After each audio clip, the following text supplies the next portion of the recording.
Bonjour à vous, j'espère que vous allez bien. Là, je vous fais un petit vlog sur tous mes oracles et tarots et livres, donc plutôt des livres illustrés étranges. Voilà, tout ce qui est du domaine de l'étrange, voulu ou pas d'ailleurs, pour certains jeux ou livres. Voilà, alors on va commencer avec les jeux, on va dire les plus modernes, parce qu'il y a des anciens.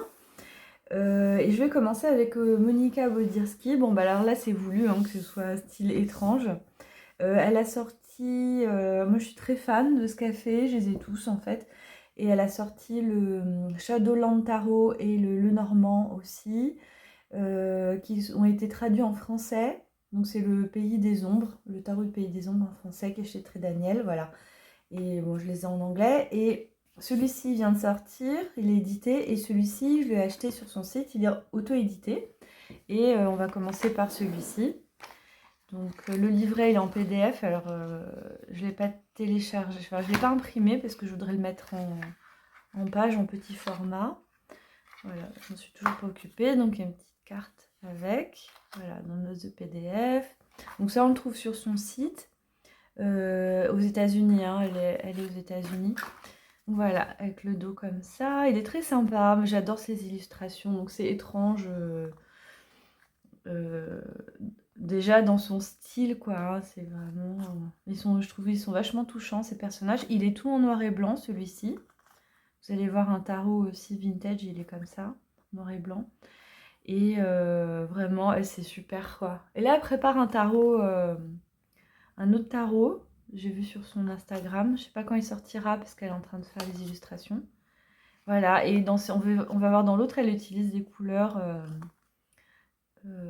assez spéciales hein, dans ces jeux. Voilà, bon, je suis très fan. Je vous dis, je les ai tous. Je crois que c'est la seule. Elle est géniale, la mandragore. Voilà, c'est pour vous les montrer. Bon, je vais pas tout vous montrer parce que ça va être trop long après. Si vous voulez une review, vous me le dites en commentaire hein, d'ailleurs de celui-là. Parce que il ne doit pas y en avoir beaucoup sur internet, c'est auto-édité. Et celui-ci, alors celui-ci est sorti il n'y a pas longtemps, fin d'année l'année dernière. Donc voilà, c'est une édition, voilà, elle est là. Et, et elle est très investie dans sa communauté sorcière, voilà, au sud des États-Unis. Ils organisent un festival, voilà. Donc là, on a le livre. Et pareil, c'est pas pour faire des présentations, mais c'est pour vous montrer un peu les jeux que j'ai. Et le 2 comme ça. Et voilà. Et en fait, elle a fait un oracle avec tous les petits objets qu'elle utilise en breloque pour faire de la divination. Elle les a dessinés. Et voilà. Et c'est vraiment marrant. Et puis surtout, moi, ce que j'aime chez cette créatrice d'oracle, c'est les textes, enfin les dessins, j'adore. Et les textes, ils sont super parce que elle a du bagage, quoi. Vraiment, on a vraiment on va en profondeur, quoi, hein, dans les interprétations. Donc, ouais, ça, évidemment, il fallait que je vous en parle. Alors ensuite, on va rester dans le contemporain avant d'aller dans le vintage. Celui-ci, qui est étrange, hein, en fait, c'est le mystérieux labyrinthe. Les cartes, tout est très très beau, donc chez Très Daniel. Et en fait, il y a tout un système, pareil. Alors ça fait cabinet des curiosités. C'est vraiment réussi. Même le pochon, c'est chez Très Daniel. C'est le même éditeur, enfin Vega, la même ligne que dans laquelle j'ai sorti mon oracle botanique des divinités chez eux, chez Vega. Et ils l'ont sorti l'an dernier, je crois que c'était en début d'année. Et voilà. Et en plus, le dos des cartes est différent. C'est ça qui est vraiment original. Et là, on est dans... Bon, vous allez voir, hein, dans ma sélection, il y a un esprit aussi début 20e. Hein, dans ce côté cabinet des curiosités. Donc ça collait bien aussi de vous montrer ce jeu. Voilà, et derrière, il a un côté étrange, mystérieux. Voilà. C'est un bon jeu, hein, vraiment. Je regrette pas. Alors, je m'en sers pas très souvent, mais ouais, je le ressorte parce que il est très intéressant et fait intelligemment. Les cartes sont magnifiques. Donc voilà, et là on attaque, alors le vraiment bizarre, on rentre dans le bizarre. On a le Morgan Tarot, qui était un best-seller aux États-Unis, et qui date des années 70, et qui est très connu apparemment là-bas. Et en fait, il est tel quel dans les années 70. Alors, je l'ai trouvé en ligne, hein, il est toujours édité. Enfin, il est réédité, du coup. Il y a un petit livret. Et ce qui est marrant, alors, c'est des cartes en noir et blanc. On a vraiment le truc 70s. Et c'est vraiment délirant. Au niveau des cartes, on a énormément, 80 cartes. Hein. Énormément de cartes. Alors, je reviens. Pardon, j'ai dû couper. Alors, oui, donc je disais, voilà, beaucoup de cartes. Et c'est en noir et blanc. Et en fait, ils disent qu'à l'époque, ils les coloriaient, ils se les passaient entre eux, ils se coloriaient les cartes les uns les autres. Voilà. Et c'était un jeu que un peu tout le monde avait. Donc, en fait, ce qui est bizarre, c'est les interprétations dans les dessins. Et puis, il y a vraiment des trucs... You are our God, tu es notre Dieu. Enfin, c'est vraiment psychédélique, quoi. Voilà. Ça serait un peu long. Regarde, laisse Georges le faire. C'est un peu délirant. Do what you do. Voilà celui-là. Bon, voilà, c'est pareil. Eux, pour le coup, c'était intentionnel. Ce côté délirant. Et puis, voilà, je l'ai pris pour ça. C'est original. Je n'ai pas colorié les cartes, comme vous voyez. Et hop, alors ça c'est le Morgan. Et ensuite, alors dans les étranges, on va rester dans la même époque. Mais je l'adore vraiment celui-là. C'est le Tantrique d'Akini Oracle. C'est le premier, un des premiers, si c'est pas le premier, oracle ou tarot en photomontage. Mais en collage, en vrai collage. Donc je vous avais déjà fait une présentation, je vous l'avais déjà montré, mais on est dans un esprit, voilà, c'est étrange hein, quand même hein, au niveau des... Mais bon, il est vraiment incroyable, puissant, et puis bon, sur les chakras, les énergies, c'est magnifique, toutes les... voilà, vous voyez, il est juste incroyable. Très puissant, hein, très puissant. Celui-là, vraiment, c'est... Il y a des jeux, je m'en séparerai pas, et lui c'en est un. Voilà. Encore 2-3 petites cartes. Ah, l'envers. Vous voyez un peu cette ambiance. Je cadre pas bien là. Donc le Dakini, Tantrique Dakini. Un tantrique, c'est lié au tantra, à l'énergie. Hein, c'est vraiment un concept,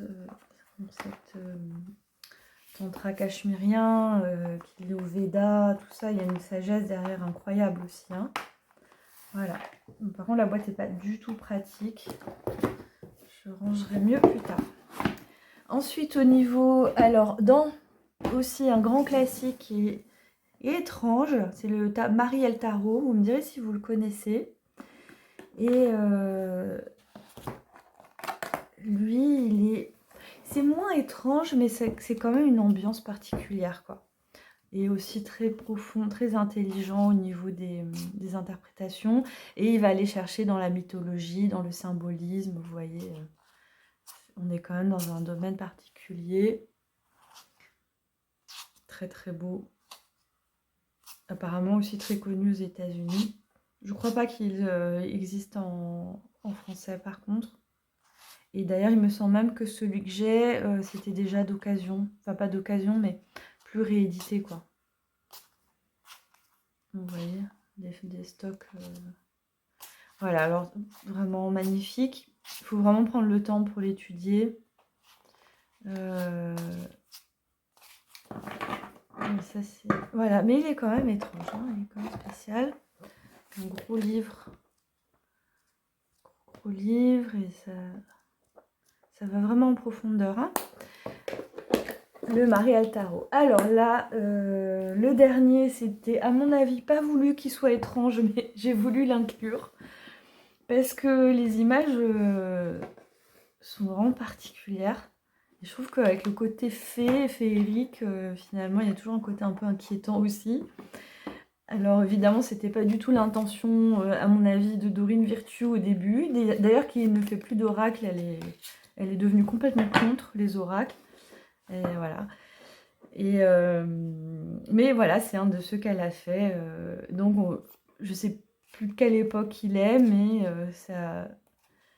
c'est plus très moderne, mais en même temps, il a un côté bizarre que j'aime bien, quoi. Bizarre, étrange, vous voyez, avec des images comme ça, on fait plus du tout ça. C'est une sorte d'image de synthèse, mais je voulais quand même l'inclure parce que voilà, du coup, il est bizarre. Il est bizarre, mais il reste, voilà, il a un charme quand même. Il reste, voilà. Bon, lui, c'est sûr que si je dois me séparer d'Oracle, pour le coup, je le garderai pas forcément celui-là. Mais bon, il est bien dans la thématique et peut-être qu'il vous plaira. Hein. Après, c'est une question de les goûts et les couleurs, hein, comme on dit. Et là, alors, là, je vais passer au livre. Je vais passer au livre. Et puis, on va faire la transition avec un livre à stickers. Et pour celles et ceux qui font du scrapbooking, ça peut vous intéresser. Je l'ai découvert il n'y a pas longtemps.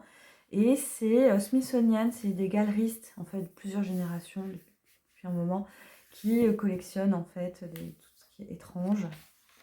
Et donc ils ont fait ça en sticker. Alors pour le scrapbooking ou pour coller sur ce qu'on veut, hein, pas besoin de faire du scrapbooking pour aimer les stickers.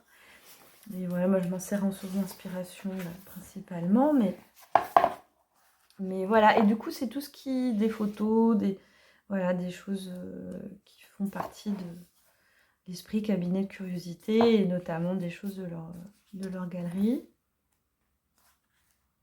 de leur collection, parce qu'il y a des vieux tableaux aussi.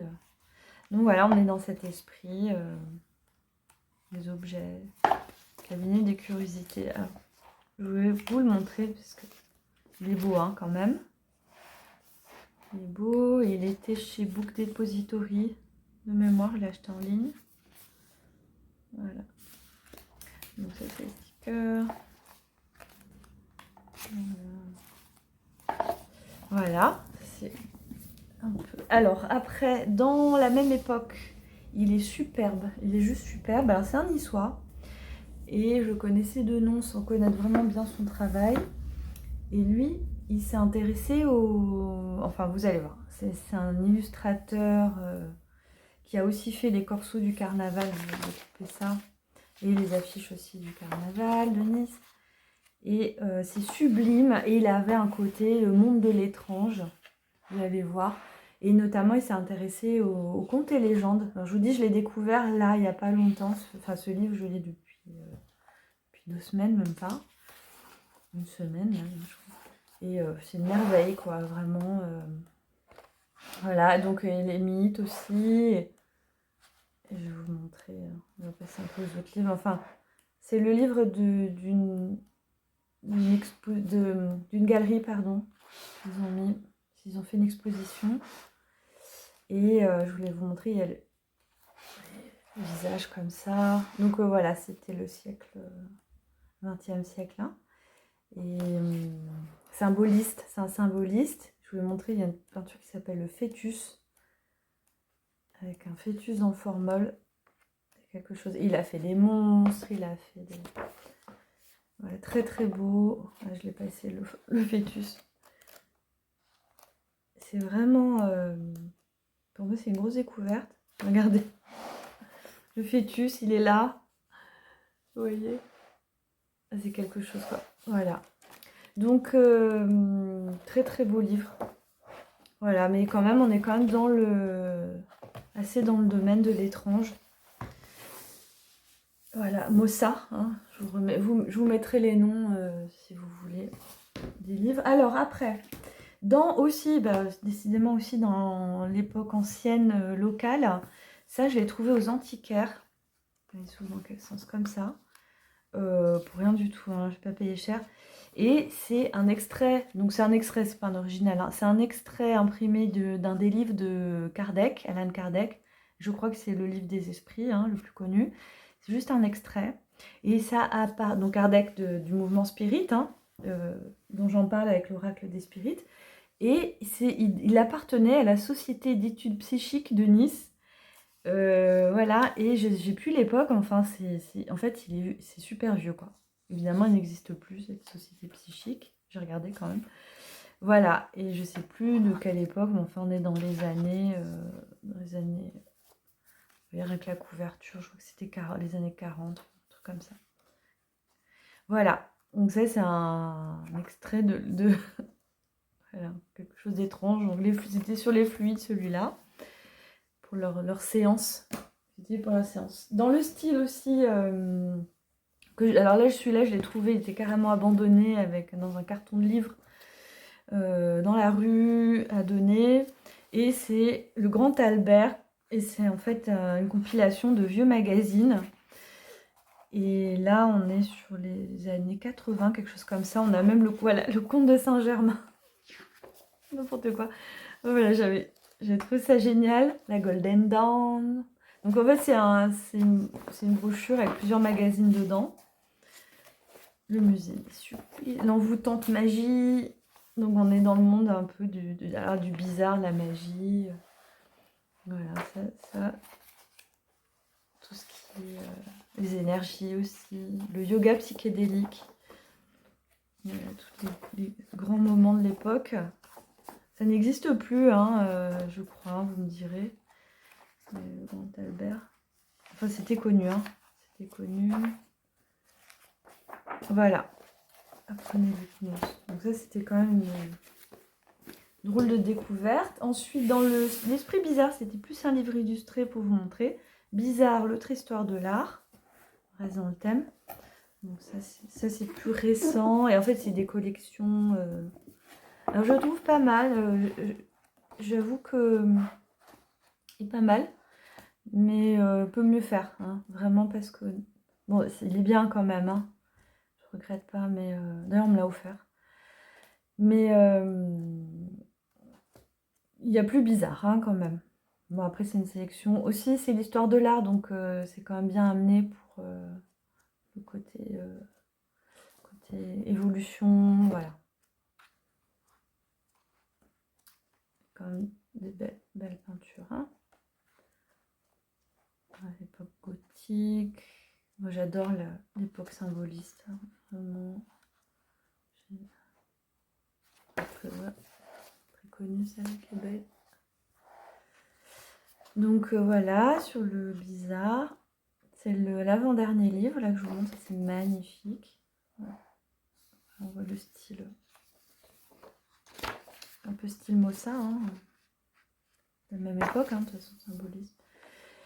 Voilà, quand même intéressant, mais bon, ça aurait pu être plus bizarre encore, je trouve. Après, ils ont peut-être voulu faire quelque chose. Ça fait plusieurs années que je l'ai, il a même décoloré. Et le dernier, bah, c'est juste un petit recueil de romans, pareil, 20e siècle. Et en fait, c'est un Américain qui a fait des petites nouvelles. Donc, c'est un recueil et j'aimais bien. Je l'avais acheté à Paris, ce livre. C'est vraiment une petite maison d'édition à Bordeaux. Voilà. Toute petite maison d'édition, des petites... vous pouvez le trouver à mon avis encore en ligne, mais ça doit faire un moment que je l'ai. Et je vais juste vous lire une petite... voilà, c'est une petite nouvelle. C'est des petites nouvelles du domaine de l'étrange, quoi. Vraiment, voilà. Et il est mort en 1923, hein, donc... Bon, j'ai dû encore couper. Alors voilà, pour terminer, donc je vais vous lire un petit extrait qui est présenté là d'une de ces nouvelles, pour que vous voyez un peu l'ambiance. Alors, l'automate resta assis, immobile pendant 5 longues secondes, et alors très lentement, très précautionneusement, très mystérieusement, il se pencha en avant et dit d'une voix creuse et spectrale qui semblait venir des entrailles de la terre, « Je suis hanté ». Voilà, donc voilà, bon voilà, c'était pour terminer sur un petit recueil de nouvelles du monde étrange. J'espère que ça vous a plu, ce petit vlog. C'était pas trop long. Et puis, dites-moi en commentaire quels sont vos oracles ou vos livres étranges. Je suis curieuse de savoir. Les plus étranges que vous ayez. Et puis, on partage. Comme ça, on se fait découvrir aussi nos petits trésors. Et je vous dis à bientôt.